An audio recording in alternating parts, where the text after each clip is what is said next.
Namaskar everyone. Welcome to the Meeting Point podcast. Today we have a special guest who has a very interesting background.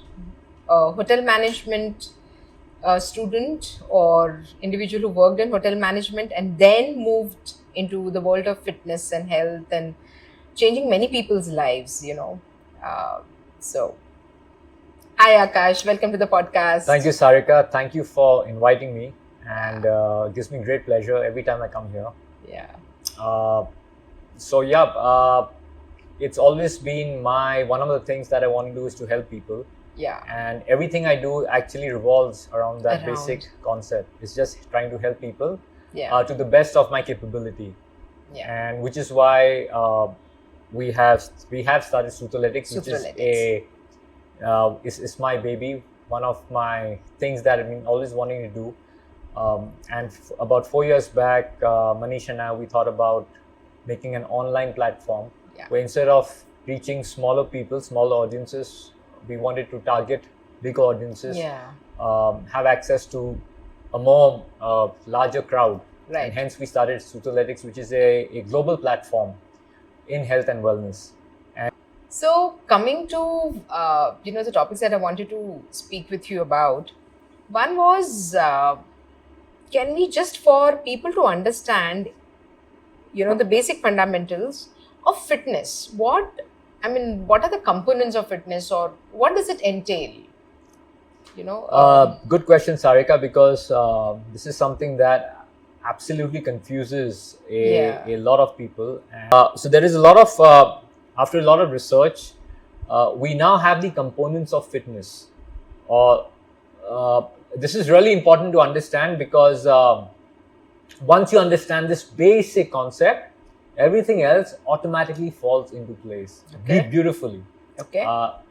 You will not get confused. So when you look at an activity, you look at an exercise, you exactly understand that what this is doing for me, if I need to do it or not, and if I don't need to do it, or if I do need to do it, why? There should always be a why. Yeah, there should always be. Rather than just, if your friend is running a marathon and your friend tells you, you join me and all. If your friend enjoys running a marathon, enjoys running, doesn't mean you have to do it. Correct. If somebody is doing Zumba, doesn't mean that you also have to do Zumba. Even though the benefits are there, but everything is very, very specific, very, very goal oriented, very target oriented. Everything has to have a purpose of why we're doing this. So there are 5 components of fitness. Okay. Let me just tell you all 5 of them before we go into and understand what each one of them are. One is muscular strength, which is probably the most misunderstood, most neglected, most ignored. Muscular strength, muscular endurance. Yeah. Then you have cardiorespiratory health, which is your stamina. You have mobility and flexibility. And the last one is body composition.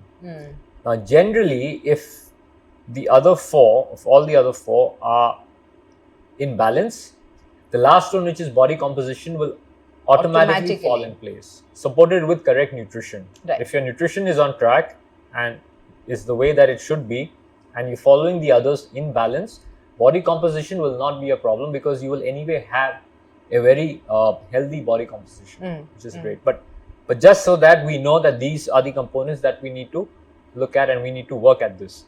I'm not sure if you really want to go into detail of each, just briefly. Touch base, briefly. Muscular strength is essentially the importance of building strength in the body. As simple as that, because strength is universal. For me, it is mandatory. It is not an option. As we grow older, we all know that aging takes place, and when aging takes place, everything starts degenerating in the body. It is bound to happen to everyone, but how it happens, when it happens, to what extent it happens, and how quick it happens is in our hands. Right. Okay, so that's where strength comes in. So muscular strength. So building muscular strength is extremely, extremely important. If you want to keep your joints healthy, you want to keep your bones healthy, your muscles strong. Sarcopenia is something that happens with age. Sarcopenia is the loss of muscle as we age. And I always say, whenever I use the word muscular, I like to use it with the nervous system. So whenever we say muscular, I always like to use neuromuscular. Neuromuscular. Because they work both together hand in hand. Right. The nervous system and the muscular skeletal system, they work together hand in hand. So everything that the muscles do is governed by the nervous system. Yeah. The nerves, the recruitment of all the muscle fibers, everything is done by the nerves. So neuromuscular, balance, coordination, very, very important as we age. If you see a lot of people who have balance issues, balance problems, people who get old, geriatrics, balance issues, it's because they don't have the muscle strength. If they start strength training for a couple of months, then they will start to feel much better. The balance will improve. Neuromuscular, you focus on strength, you focus on building muscle, and it will also help in balance. Right. So loss of muscle tissue is something that happens if you don't engage in strength training, and it will happen with everyone, each one of us. Nobody can get away with that. The only way to arrest that or to prevent that as much as possible is through strength training. Okay. And correct nutrition. So one question here about strength training. When can children start strength training? At what age is good for them to get into strength training? So so before that, I think another question that we should ask is when we talk about strength training, what is strength training? Which again, most people have no idea, have no clue. I have to think from that angle. Yeah, because if you're talking at the very basic levels for people to understand, and I'm talking about all kinds of people, young people, old people, even children. So strength training is essentially adding extra resistance to a movement, adding extra load to the body. So any movement where there is load, essentially you are strength training, and that load so the body does not have eyes to see the load. So that load could be a heavy book, it could be a heavy bag, it could be your own body weight, it could be dumbbells and barbells that you see in a gym. Any load, any resistance to the body is strength training. You're training the body in the movement with extra load. Yeah. That becomes strength training. Now, children, if you look at children, anyway, hopefully they should be engaging a lot of sports. If they're at a very young age, they should be playing a lot, engaging a lot of sports. So that itself is enough activity for them. As long as they're not sitting at home watching Netflix all day. But if they are out playing team sports, just leading an active lifestyle, they're getting enough exercise. Which is unfortunate today. It's happening. sad. So essentially that is what strength training is. So everybody must strength train.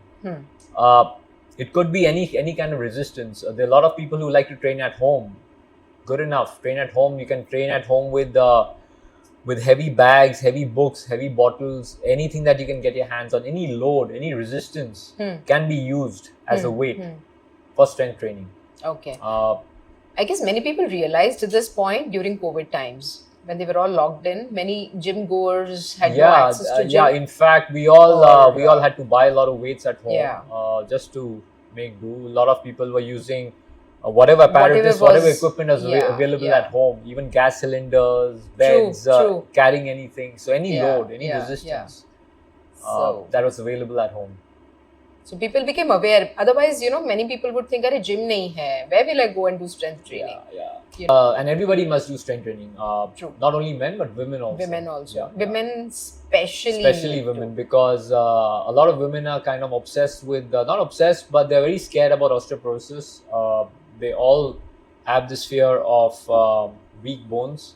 So which is why you will see a lot of women just popping in calcium pills. Has been may or may not have been advised by their doctors. Yeah. But calcium is okay, it's great. Maybe if you need it, take it. But what is more important is the exercise, the strength training. You need load, resistance on the body.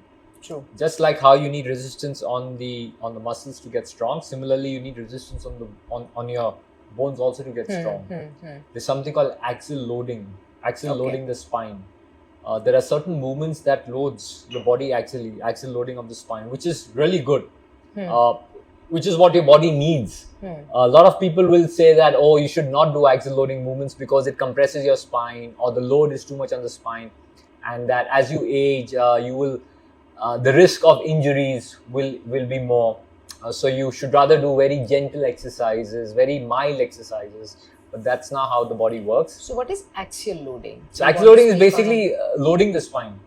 So there are very few movements actually. When I say axial loading is loading the spine, that means every part of your body is engaged. Simple as that. So the best bang for the buck. So let's say if you have a very short period of time and you want to get a exercise training done, okay, you want to use movements that engages your entire body. You know, heavy compound movements, multi-joint movements, movements that use more joints, more muscle, excellent bang for the buck, rather than just doing isolation movements where you're just training your bicep or your triceps, or just training your forearms. You only, use full body movements like a squat, a deadlift. Essentially, if you look at axial loading, there are only 3 movements. We call them as axial loading. Okay. It's a squat, a deadlift, and an overhead press. All right. Only 3. Just three. Wow. Which is why these 3 are foundation movements. Everybody must do them. And if you look at them, even if you don't call them as axial loading movements, or even, let's say, even if I don't call them as movements, or even if I don't call them as exercise, these are natural movements of the body. Your functional movements which you do day to day. Okay, the innate movements of the body that everyone's body should be able to do. If you look at a child sits very comfortably in a squat position. Okay, at that age, not even just a couple of years, maybe 1 year or 2 years old, as long as when they start walking, you see them squat and do it so comfortably. In fact, they can sit in a squat for a very long time and very, very comfortable. They don't know it's a squat. They're not doing it intentionally, but it still is a squat. And it comes naturally. And it's a natural movement of the body. So similarly, okay, a deadlift, a squat, they're natural movements. The deadlift is essentially a hip flexion movement. You're bending forward to pick something up. Yeah. In your day-to-day activity, day-to-day life, you always pick something up from the ground. You're always picking something up. It's a natural movement of the body. Overhead press, you always lifting something if you want to, in your day-to-day life. So these are natural movements. They are not created. So what are we doing? We are just taking the natural movements and using them under load and training the body in those movements.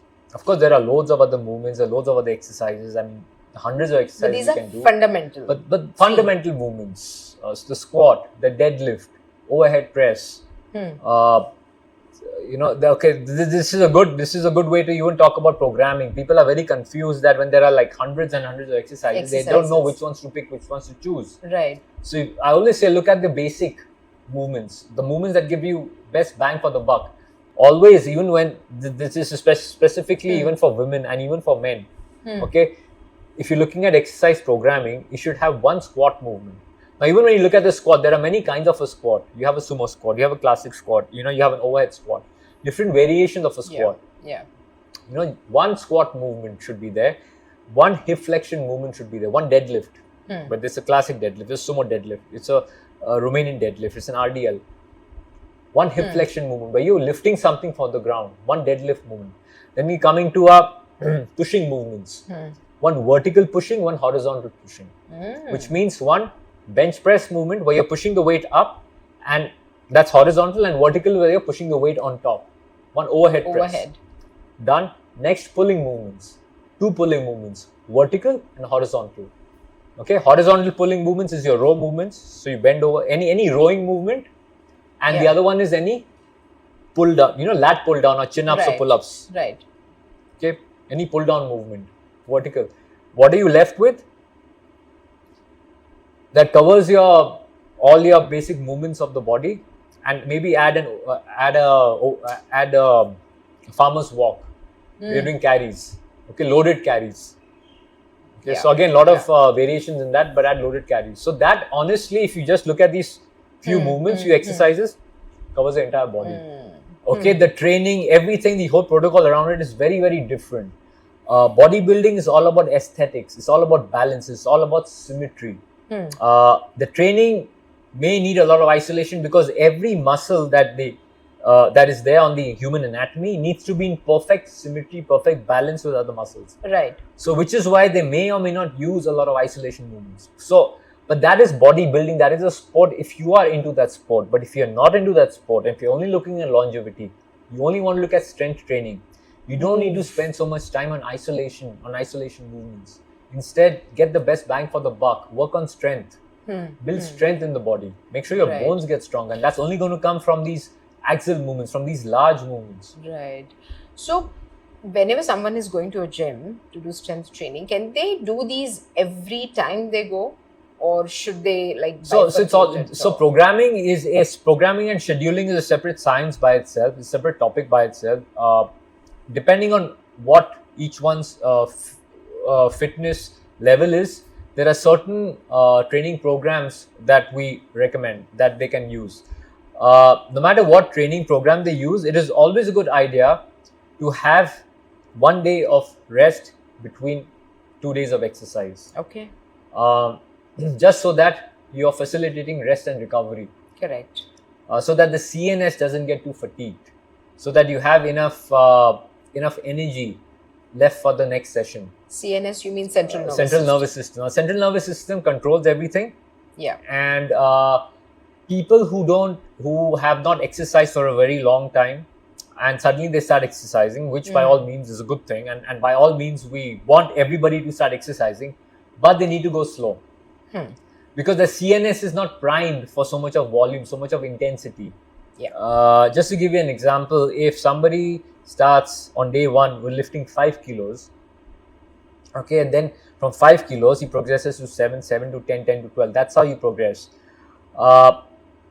That's the right way to do it, because then your body adapts to that extra load, your CNS adapts to that load. But if somebody starts from 5 kilos and from 5 jumps to 50, okay, not only is your body, your muscles, your joints is not ready for that kind of load, but your CNS is also not primed for that kind of activity.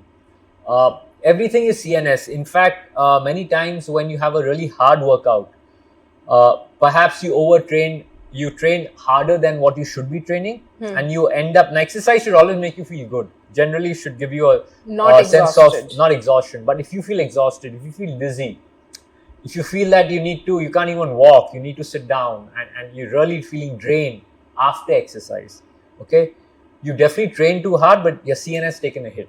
The central nervous system has taken a hit. So it's gone into fight or flight mode, or yeah. That is inflammation. I mean, all exercise will cause inflammation, which is how the body works. It's a good thing, but we don't want inflammation levels to stay up. They always come down with rest and recovery. But if your CNS is constantly in that fight or flight mode, or in that overtraining mode, in your CNS, there's something called CNS fatigue, where you are training too much. You're in an overtraining state all the time. You're not getting enough rest and recovery, which is why it is very, very important to have breaks, have rest days in your workout. You don't even need to train every day. Every day is an extreme, but even just training 3 times a week, 2 or even 2 times a week for people who don't have time, 2 or 3 times a week, intense workout, exactly the way you should be working out, twice a week is more than enough for strength training. Then of course other days you should be doing other activities, yoga, just to get the movement going, walking, it could be any cardio, have a balance of everything. So when we talk about components of training, components of fitness or components of exercise, you want to make sure that you pick one activity for each. So you should have one activity for strength, one activity for cardio, your cardiorespiratory, one activity for your flexibility and mobility. People sometimes they think that there are activities that can do justice to all 3. So just like if you look at food, and if you look at their macronutrient in a food, now every food item has a little bit of protein, fats and carbs, all 3 components. Right. When we say a certain food item has a specific macronutrient or fat or protein, is because the majority percentage of that nutrient is present in that food. So if it's eggs, we say more protein, but eggs also has all 3, but more protein and fat. So percentage wise, it's got protein. So similarly, all food items will have all three, but the percentage differs. Okay. Right? Similarly, when you look at sports activity, generally every activity will have a bit of all three. Will have a bit of, I mean, it will help you with your muscular strength. It will help you with your muscular endurance. It will help you with your mobility and flexibility also. It will help you a little bit with your cardiorespiratory fitness also, all. But you need to pick. This is where your common sense, I would say, common sense or your knowledge comes in, or your experience or your skill comes in. Picking the right activity level for the right purpose. So if your focus is on muscular strength, and if you want to build only on muscular strength, and I always believe in, when you focus on one thing, only focus on that. Don't mix. Don't make it a cocktail of everything, which is what a lot of people do. Right. If you're looking at muscular strength, pick the best activity for that specific goal. Okay. So if it's muscular strength, it is got to be strength training. Because nothing can beat strength training when you want to build strength. As simple as that. Similarly, if you're looking at cardiorespiratory endurance, which is your stamina, your endurance, then definitely any cardio activity will work better. It could be running, it could be swimming, it could be dancing, it could be Zumba. Great cardio activities. Right. Okay, great. But they're not going to do much to build strength, because now we're only looking at cardiorespiratory endurance. We're not looking at strength building. Yeah. Similarly, if you're looking at flexibility and mobility, only flexibility and mobility, you can't beat yoga with that. Yep. Though the purpose of yoga is not flexibility and mobility, I mean, that's a whole topic by itself. As we all know, yoga is actually a spiritual practice. It's not even a physical practice. True. And we should not be practicing yoga for physical benefits, for fat loss and all that. But all these are the side effects of yoga. So if you have a balance of all this, you pick one activity for each component. Okay, you're getting a balance of everything. And I personally believe, I don't look at anything short term. I always believe everything should be long term. If you're looking at a diet that helps you at the cellular level, at your if you're looking at mitochondrial health, look at it 10, 15, 20 years down the line. You want to follow a diet, can you do this for the next 15 years? True. Because only if you do it for 15 years, only then will you get the benefits. Your body will improve, health will improve long term. Right. Don't do anything for 6 months or 1 year or 3 months or 2 months. What happens when you stop?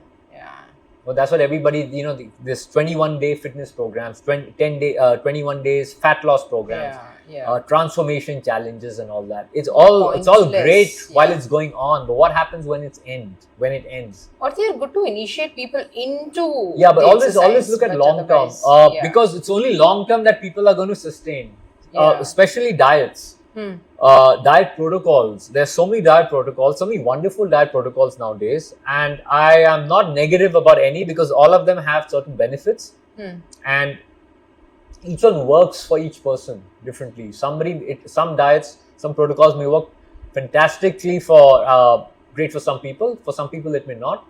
But in general, all the protocols that we have now with food, nutrition, is all towards improving your health. And if there's one thing that's common amongst all protocols, though probably each one of them, they probably want to get each other by the throat, because you have one diet protocol on one side and one diet protocol on the other side. And intentionally, I'm not taking any names, because Please don't. I don't want to start a war over here. But for people who understand, they literally want to get at each other's throat and kill each other just because they believe in a certain protocol. They believe that this is the way they are made to eat, and they're made to live, and this is exactly how everybody should be eating, and if they don't, then they will die, and everything else is toxic and all that stuff. Everyone's right in their own way, but the good thing with all protocols is there is no processed food. So no matter which protocol you follow, processed food is eliminated. That itself, that one small thing does wonders for the body, wonders. So it doesn't matter which one you want to follow. Whichever one you want to follow, whichever one you believe in, whichever one works for you, you feel really great following that diet protocol. You are not exposing your body to any junk and processed food. That itself will take care of so many health issues. True. So many health issues. So coming to, a couple of examples that you gave in between. So, I know a bunch of women who do only Zumba, and they treat it as an exercise. Okay, and they think, अच्छा हफ्ते में 4 दिन 5 दिन हम लोग dance कर रहे हैं, जुम्बा कर रहे हैं, we are good. But unfortunately, they are not targeting the other key components that you mentioned. True, absolutely. Right? So eventually, as they age, they might be doing Zumba, they're able to do it with good strength, etc., with whatever abilities they have in their body. But as they age, as they progress, they will see some or the other issue cropping up. Absolutely, right? and that is not only with people who do Zumba. It's kind of but it does happen with Zumba also. It does happen with a lot of people who are very specific to any one protocol. I also see this in a lot of people who run. Running is great. It's a great exercise for the body. Also, if you look at a laptop, I also like to give an example of a let's say a file on a laptop, on any computer. You have different formats. I think everybody would understand a bit of this because everybody's into basic tech. Everyone uses phones and laptops and computers. True. So you have different file formats, right? You've got so many. If you're looking at graphic file formats, you have JPG, you have PNG, you have TIFF, you have so many others. You have, if you're looking at doc files, you have Word documents, you have PDF. So if you're looking at audio, then you have video. So many different formats. Every file has a different format. Okay, now when you buy a laptop or when you buy a computer, and one of your things that you buy it for, one of the things, your goal is to make your life easier. You want one device that is able to access and open every file. Right. Okay. Now you're not going to buy five laptops. I'm going to buy one laptop only to open my audio file, one laptop only for my video, and one laptop only for my Word documents. That doesn't work. Okay. You buy a laptop. It's an expensive piece of device so that it opens every possible file created. You have access to every possible file created. So it has to make life easier, right? You put in any document, it should open. What file, what format is not your problem. The laptop should be able to open that, right? That's exactly how your body should work. Your bodies are like a laptop. Yeah. Anything you throw at your body should be able to do. Today, you want to catch a bus. Yeah. Tomorrow, you want to put your bike on parking. Okay, you need strength to do that. True. You want to lift bags, heavy bags from groceries. If you're traveling, you want to lift bags from the airport, from the conveyor belt. If you have grandchildren or if you have children, you want to play with them after you come back from work. All these are daily activities that most people engage in. You don't plan for this. True. You don't plan for this. Today, if you're, by chance, your cylinder, there's no gas, you need a gas cylinder, you have to pick up your cylinder and take it out from the kitchen. You have to lift it. You're not planned it, but you got to do it. So life is all about uncertainties. It's unpredictable, which is why I say the body needs to be resilient. True. It needs to perform. You cannot say, like, even in yoga, okay, if you give an analysis of yoga, give a yoga perspective. Imagine saying something, I can only do forward bend, but I cannot do back bend. So I will only bend forward in class, but don't ask me to back bend because my body does not know how to bend backwards. I cannot do a lateral flexion, which is your side bending. Yeah. Because I have not trained my body to do side bending, but I can do back bend and forward bend. Doesn't work. Your spine needs to be able to move in all directions. All directions. In fact, so again, maybe it's a little off the topic, but there are some teachers which perhaps might focus on a certain component in your yoga class also. So if you look at forward bending, backward bending, we're looking at flexion and extension, lateral flexion, which is side bending, and rotation. The spine should be able to move in all directions, which is what we say that spine should be healthy as we age, and you are as healthy as your spine is. How does that happen? Is when your spine is able to move pain-free, comfortably in all directions. But we don't plan this, right? Your spine should be able to move in all directions at any given point of time. Today, tomorrow, day after, at any given point of time. Similarly, your body needs to be able to move any which way at any given point of time. Now, how do we make that happen? Which is why this components of fitness comes in. Right. If you make sure that you are looking at every component separately and you work on those components, you will ensure that your body is resilient. Maybe not today, maybe not tomorrow, but maybe down the line. If you set the goal there, once you get there, your body will be in a much healthier, much more fitter space. Absolutely. Imagine you, right now I see so many people intentionally they are not handicapped, but their life becomes handicapped because somebody has a back problem.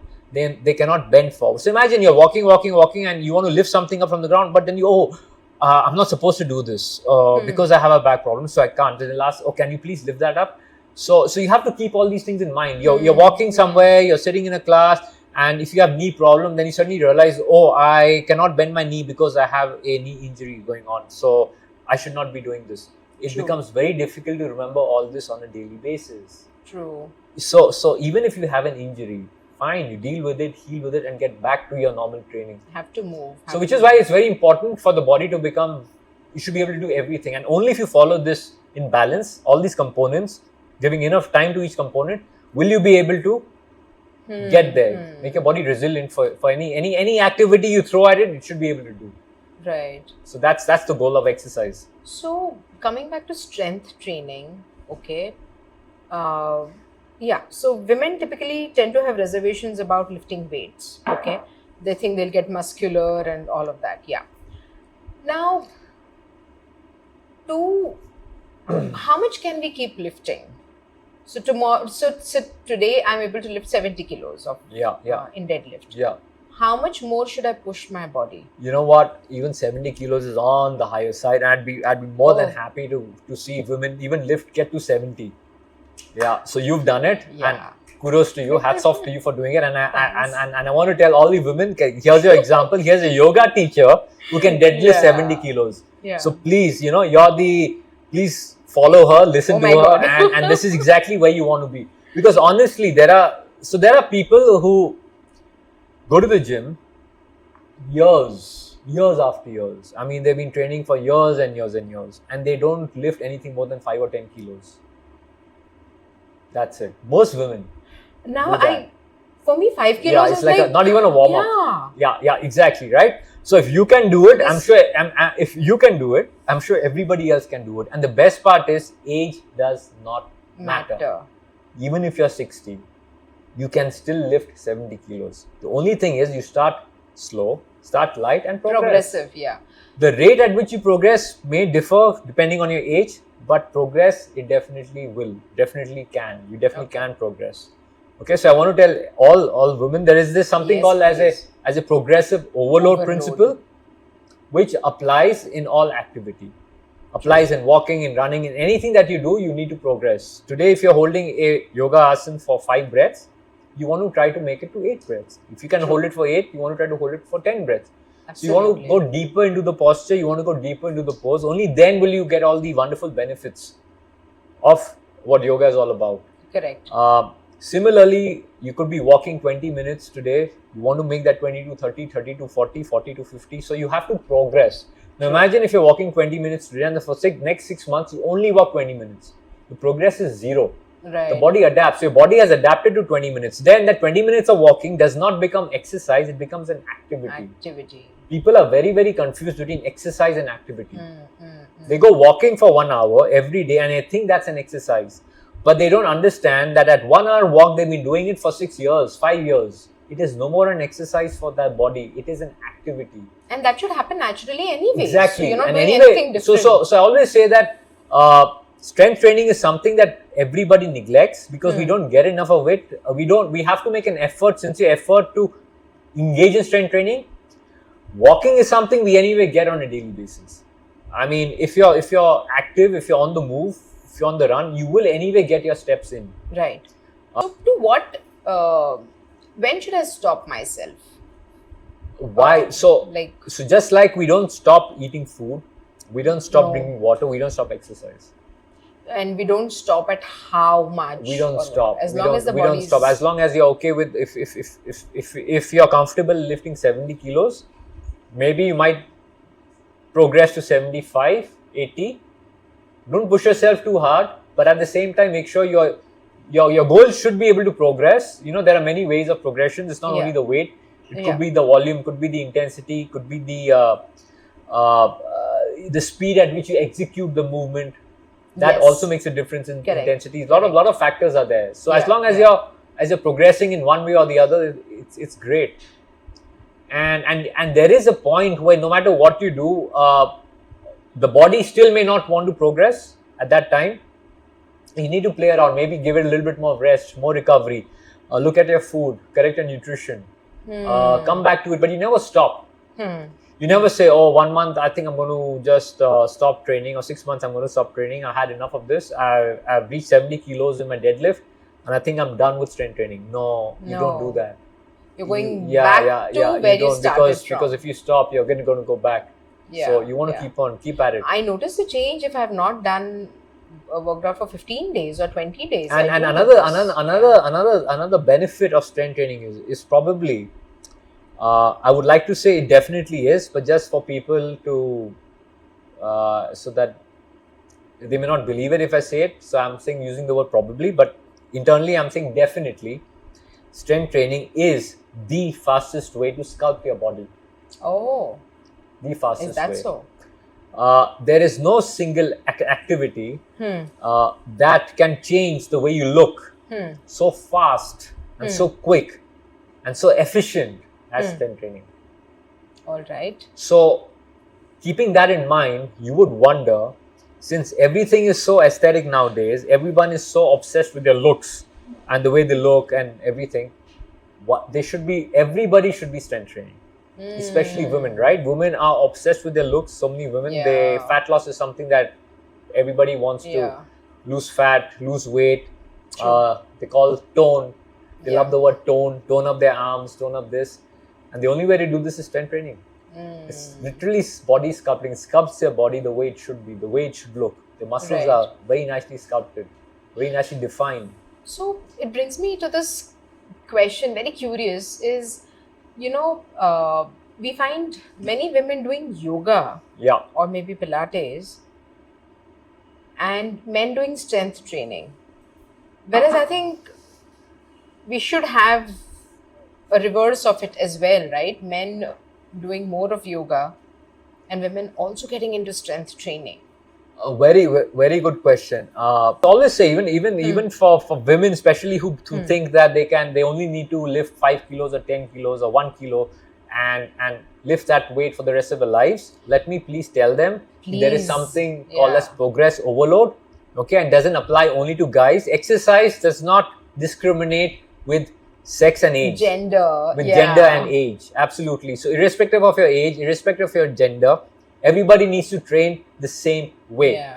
It doesn't make a difference if you're a man or woman. And again, a lot of people think that if you're a woman, there are separate exercise programs for women, separate exercise programs for men. Just like there are separate exercise programs for fat loss, separate exercise programs for muscle gain. It doesn't work like that.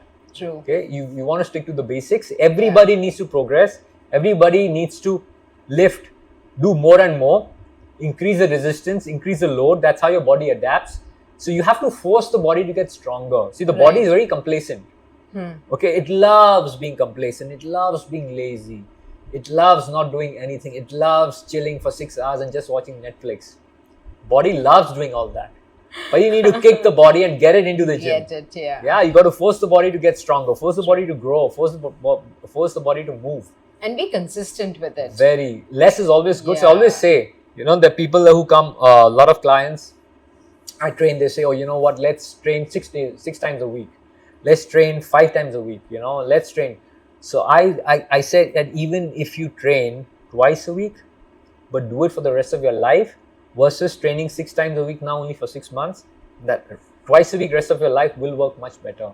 True. Because you're more consistent. You'll be able to train irrespective if you're traveling, wherever you're going. At least try to hit the gym twice a week.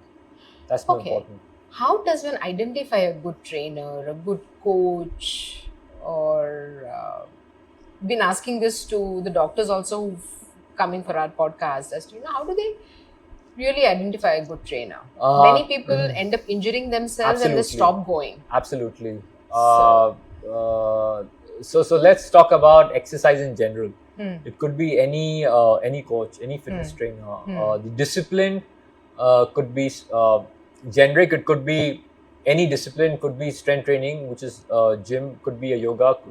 Could be Pilates. Could be, let's say, any coach, any fitness trainer, any coach. The foundation is the human body. Your physiology and human anatomy needs to be there. That's the foundation. You need to have a very, very strong grounding of human anatomy, human physiology, and exercise science. That is your foundation. For any trainer, whichever trainer whichever discipline the trainer wants to specialize in, first step is to understand a very good, have a very good foundation of human anatomy, human physiology. You need to understand the muscles, how they work. You need to understand the joint movements, how they work, how they impact the muscles, which muscles are working, which muscles are not working, the balance between the muscles. All that is very, very important. In fact, many years back, I think one yoga teacher even came and asked me that, why is it important to know anatomy for a yoga teacher? So I was quite surprised, and more than surprised, shocked that being a yoga teacher, one of the things that you must know is anatomy. In fact, most yoga teachers don't know anatomy because not their fault, because most of the TTC programs that they don't really cover anatomy in detail the way they should. You know, anatomy could be just maybe 2-3 lectures and you're done with anatomy. But you need to go detailed, because look at it today, what's happening today. If you look at an activity as yoga, a practice such as yoga, unfortunately, most people who turn to yoga are the ones who are already suffering from problems. Very rarely will you come across people who come to yoga without any issues. They either have a back problem, some musculoskeletal problem, or some medical problem, and hence they have been advised by someone to start yoga. I was coming to that. Many times doctors are the ones who tell you, and that's when people start doing yoga. Absolutely. Now, if these are the people who are coming to a yoga teacher, to your class with medical issues, with back problems, shoulder problems, sciatica issues, disc herniation issues, and as a yoga teacher, you are not skilled or qualified to, let alone help these people, but to even understand what language they're talking about. If you're a yoga teacher and somebody comes and talks to you about sciatica or disc herniation or scoliosis, all these things, and it will talk to you about some muscles and everything, generally a new yoga teacher would probably be lost and like what the hell is going on? Most teachers. But unfortunately, this is what's happening. And then with these medical problems, these yoga teachers who know nothing about anatomy and biomechanics try to help these people. So imagine the risk of injury that can happen, which is why a lot of people say, oh, you know, we've actually hurt our back even more after yoga class, and we feel worse after yoga class, and our shoulder has become worse after a certain class. So don't blame the system, don't blame the science. It's the teacher. And it's actually a teacher's responsibility if the teacher has certain students in the teacher's class, or if the teacher is willing to help these people, then the teacher must do a little bit of deep dive studying, educate yourself, and so that you can help all these people. Also, these guys need to identify the right courses for themselves, because absolutely. Or at the end of the day, if the teacher understands, see, this is not my domain, not expertise, openly tell the people, I'm sorry, I cannot help you. You need to go to somebody else. Correct. Somebody who has the experience. My heart cringes when I see yoga teachers, you know, people with disc herniation something, even with hypermobility. Same thing. Right? Hypermobility is something. I've been a culprit of hypermobility. Exactly. So many you have, and you've learned the hard way. And there are so many people still suffering with hypermobility, especially women. Okay, first of all, they don't even know they're hypermobile, and in that hypermobile condition, they go to a yoga class. The teacher doesn't understand hypermobility. The teacher doesn't know how to help them, and they definitely, if they're hypermobile and they do a normal regular yoga practice, they will feel worse. So basically, one should, to sort of understand it correctly, I think if I'm going and looking for a good yoga teacher or a strength training coach or so, I should look at what their qualifications are, or how much do they know about the subject. Absolutely. So true. Okay. Another thing is, so finding the right certification is great. Okay. But another problem that I see with a lot of people who do certifications is they think that is the ultimate goal. Don't stop at it. So they think, okay, they've done the certification. It could be any. It could be a personal training certification. Could be a yoga 500-hour certification. They think they've done this, and we know everything. Oh yeah. Okay. Now we are the masters. Okay. So don't teach us. Don't tell us anything, because we know everything. True. Okay. So that's another mistake I see with a lot of people who do certifications. Learning never ends. It's a lifelong process. In fact, we learn every single day of our life. And as you know, some of the best yoga teachers in the world are not even certified, right? It's all through the experience. So somebody who has 20, 30, 40 years of experience is definitely, I would say, so a lot of people say that you need to get certified. You need to have some certification. You need to do some courses. How are you going to get the knowledge and everything, which is great.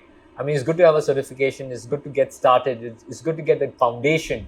But then it's your responsibility to build on that foundation. I've always get that experience. Yeah, I've always said this in the 200 hours teachers training program Exactly. that many we have conducted exactly. together or individually. Please don't stop at this. This is your stepping stone. This is where your journey starts. Yeah. It doesn't end. Yeah. A lot of people think that, okay, this is the end. We're done with it. You're not done with it. This is where it starts. True. Which is why, for those of you who don't know, SutraLETICSS has another vertical, which is the education vertical that we have. And we have also started a yoga TDC teachers training program on SutraLETICSS, which is probably one of the only ones that covers everything about exercise science, human anatomy, biomechanics, human physiology, which other yoga courses don't do. And Sarika is one of the main persons who does this, organizes this on SutraLETICSS for us. Okay. So I've had this curiosity to know is, I've seen many people who don't do strength training, but they're still able to do certain advanced asanas. Okay, like women lack in strength. I mean, that's how the physiology is. There's nothing wrong in it. So women generally lack upper body strength. But you'll be surprised, not lower body. Yeah. In fact, even in the gym, if you see their lower body strength and the man's lower body strength, if they train, can be almost on the same level. But to catch up with the man's upper body strength, they need to work really hard. Right. Really hard. So there are these asanas which involve good amount of strength in your arms also. And I've seen these women, they don't do strength training. They don't even lift as much as 10 kilos. All right. Yeah. How does that body manage? So if you break that up into two things. So one is body adapts. Yoga practitioners practicing for years and years and years, they do. If they start with advanced postures and they practice on it day in, day out, daily, they get stronger. It's same progressive principle, progressive overload principle. Even push-ups in the beginning are very challenging for women. Most women can't do push-ups. But you'll see a lot of yoga classes doing a Chaturanga Dandasana. A lot of women can do it. Yeah. Okay, but that's because after years and years of practice. Okay, but here's my question to them. If the same people also would start strength training along with their yoga practice, guess what would happen? Okay, two things. The amount of time that they spend in getting stronger only via yoga can probably become half, because the strength that they get in strength training will help them in their advanced yoga postures, all their arm balances and all. Both will complement each other. Secondly, even moving forward in their future practice, going long term, moving forward later on, if they want to maybe get into more deeper, more advanced practices, which may require more strength in the upper body, strength training is there. True. So they will definitely see the benefit in that. So I always say that a lot of people who practice yoga, they feel like yoga is a complete system, and in a way it is. In certain ways it is, and they feel that they don't need to do anything else other than yoga. But my question always is, why not? If there is something that can improve your health, improve your wellness, improve your joint health, improve, also, I mean, that's another topic, but you do know that tight muscles sometimes don't really need stretching, they need strength. They need more stability. Okay, sometimes hamstrings, if somebody who has an anterior pelvic tilt and the hamstrings are already lengthened, and if you're going to lengthen them even more, okay, that's not really a great way to do it. In fact, you want to strengthen them. So sometimes, same thing for hip flexors. A lot of people think that hip flexors should be stretched and stretched and stretched, but nobody talks about strengthening your hip flexors. So sometimes strength becomes very important even in yoga practice, because it helps with keeping your joints healthy. If you only look at stretching and flexibility, you are going towards hypermobility. Do you want to expound a little bit on stability for people to understand what are we talking about stability? Okay, so stability is... People understand mobility, people understand strength, and we've broken down strength training in so many ways. Stability, if you want to just Okay, a perfect example, let's look at a shoulder joint.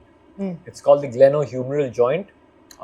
That's the name for the shoulder joint. Now the shoulder joint is the most mobile joint in the body.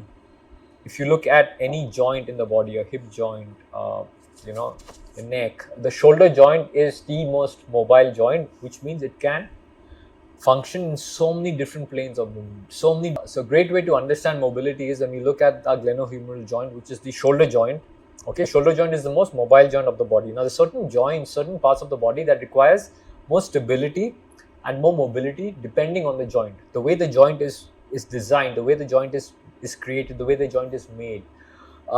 The shoulder joint, if you look at the anatomy of the shoulder joint, is actually, if you look at a golf ball. Yeah, it's a ball. Okay, the small golf ball, and is supported on a very small tee. Cavity or so. It's called, in golf, it's called the tee, I think. The thing that you put on the ground. The golf ball. Okay. So you put the golf ball on a tee before you hit the ball. Okay, so that tee is very small. So that entire small thing is actually supporting the entire golf ball. So that's exactly how the shoulder joint is. The part of the shoulder joint that is actually supported is very small. It's a very small capsule that supports the glenohumeral, the shoulder joint. Yeah. Which is why the shoulder joint is very mobile. Okay, it is the only joint that can go and do so many different movements. Flexion, extension, so many different things. Adduction, different things. Now, the more mobile the joint is, the more stability it needs. Okay, vice versa also. The more stable the joint is, the more mobility it needs. Another perfect example would be your thoracic spine.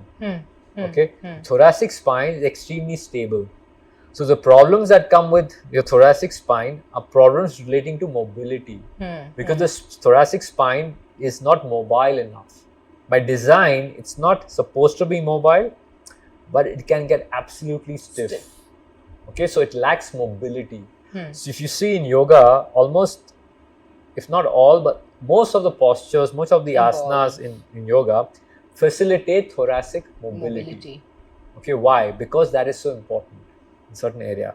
Now, keeping that principle in mind, if you're coming back to the shoulder, okay, if your shoulder joint already is so mobile, another thing you need to understand is your joint health is subject to the muscles surrounding it.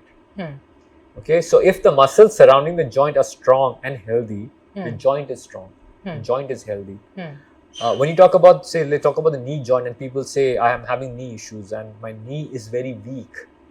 Okay, that basically what it means is that the muscles around the knee joint have degenerated. Okay, the muscles have become very weak. Hence, that impact is on your knee joint. Now, if you want to make the knee joint stronger, you have to strengthen the muscles around the knee. Similarly, the shoulder joint is extremely mobile. If you want to strengthen the shoulder joint and you want to ensure that you don't have any shoulder issues, you have to strengthen the muscles around the shoulder joint. It's called the shoulder complex has got many muscles. You have a rotator cuff, you have very small rotator cuff, very small muscles. Then you have little bigger muscles also around the shoulder. So if you strengthen all those muscles around the shoulder, your shoulder will be in a much better space. Okay, so that is stability and mobility. Stability is basically giving the joint stability, giving the joint strength. But if you throw a bad activity to the body will adapt. Any exercise done wrongly with proper form and technique, the body will adapt. Okay, so that's how the body is. So that's where stability comes in, which is why stability is so much important. Strength training gives stability to the body. Okay, certain joints, certain areas, you need a lot of stability in the body. And also, of course, if you have stability, then you will eventually develop some mobility. Similarly, your lumbar, your lower back, okay, is very mobile. Very mobile. Now, because it's very mobile, a lot of people who have back problems, okay, sometimes your lower back, of course, there is a lot of tightness, stiffness also, but a lot of people, they could have a very mobile lower back also. And there is no stability. That means the back is very weak. The muscles surrounding the lower back, your core, the lower back, all those muscles have become very weak. So there is a lot of flexibility, mobility in your lower back, but no stability.